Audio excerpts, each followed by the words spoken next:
Someone is being incredibly nice to you.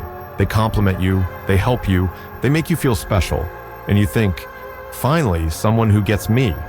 But something feels off. You can't explain it, but deep down you sense they want something. Here's the truth. Not all kindness is real. Some people use kindness as a tool to manipulate you. And the scariest part, you won't see it coming because it looks exactly like genuine care. There are specific signs that reveal when someone's kindness is fake.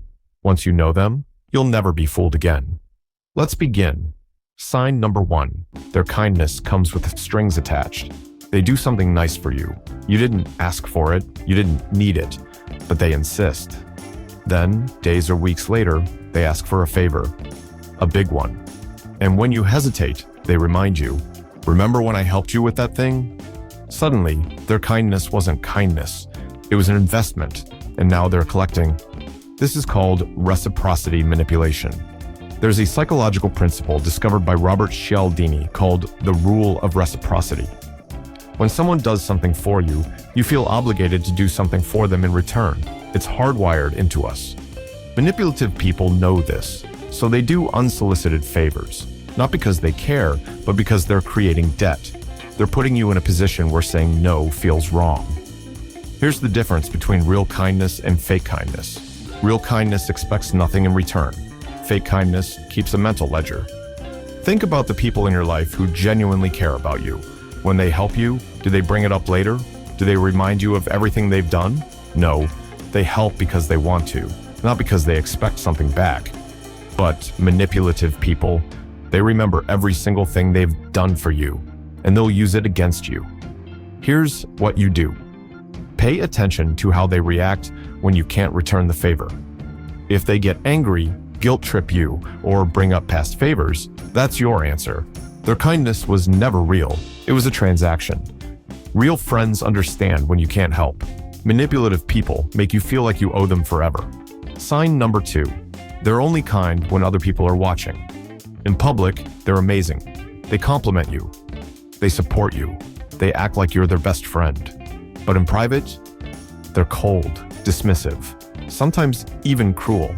You start to wonder, which version is real? The private version is real. The public version is a performance. This is called performative kindness. They're not being nice to you. They're being nice in front of you, so others think they're a good person. There's a study on pro-social behavior by psychologist Dale Miller. He found that people behave more generously when they know others are watching. It's called social signaling. They're signaling to others that they're kind, even if they're not. Think about it. How do they talk about you when you're not around? Do they defend you, or do they throw you under the bus? How do they treat you when no one else is there to see it?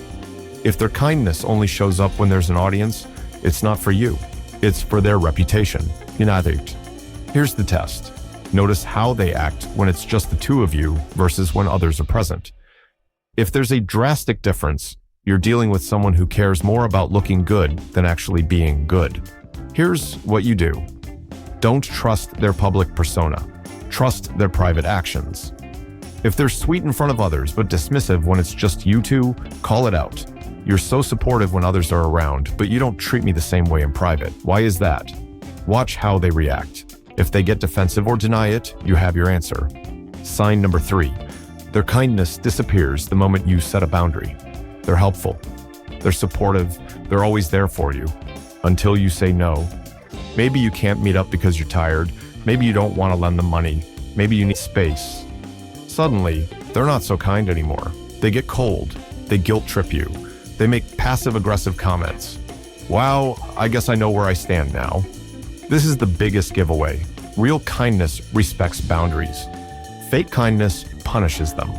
When someone is genuinely kind, they understand that you have limits. They don't take it personally when you need to prioritize yourself. They say, no problem, take care of yourself. But manipulative people, they're only kind as long as you're useful. The moment you stop giving them what they want, the mask comes off. There's a concept in psychology called conditional positive regard. It means someone only values you when you meet their conditions. The second you don't, their affection disappears. Think about how they react when you can't do something for them. Do they respect your decision, or do they make you feel guilty? If they make you feel guilty for having boundaries, they were never kind. They were controlling. Here's what you do. Set a small boundary and see how they react. Say no to something minor. I can't make it tonight. I'm exhausted. If they respond with understanding, they're probably genuine. If they respond with guilt, manipulation, or anger, you're dealing with someone who only values you when you're compliant.